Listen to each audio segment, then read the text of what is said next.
ce zan faɗa kaina na ɗan girgida ko sabon man gyaɗa ba zan saurare ta ba.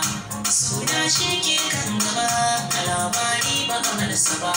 Kyale dokin zuciya sai kayan kanan gaba. Na yi fatauci zahiri ƙarshe dai alfahari. Na zauna da mutan gari lafiya ba su kyare ni ba.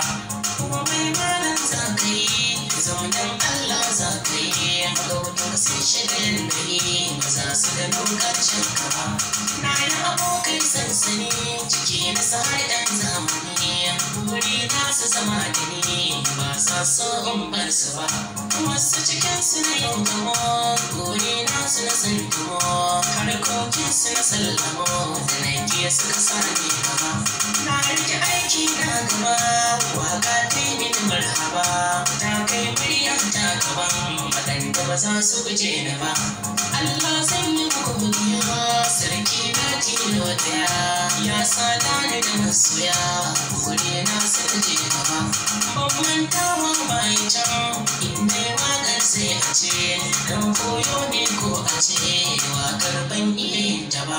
Ko a gida in mai tuma abokai sun isa sallama. Kai na sai ta maganganu mai na haula yi daban. Sarki Allah ya nufa waƙa ta zammi da kufa. Iyaye na suka tallaban murya ta ba a gita ba. Ake bi kullum na ruwa shan Allah ce kai ruwa. Musunci dole sallama ba zai kamo ƙarshen sa ba.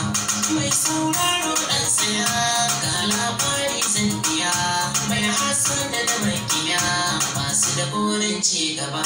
Komai kai musu barka ba abin kirki musu so shi ba.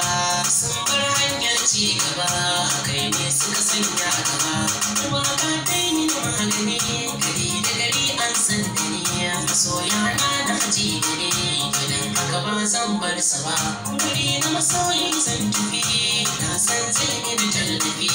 Kansa na ɗan gina harbabi na alkairi ba shirya ba. Mai sauraron lokaci na sha faman tsokaci. Kafin malar kai gaci da ni na tani ban san sa ba.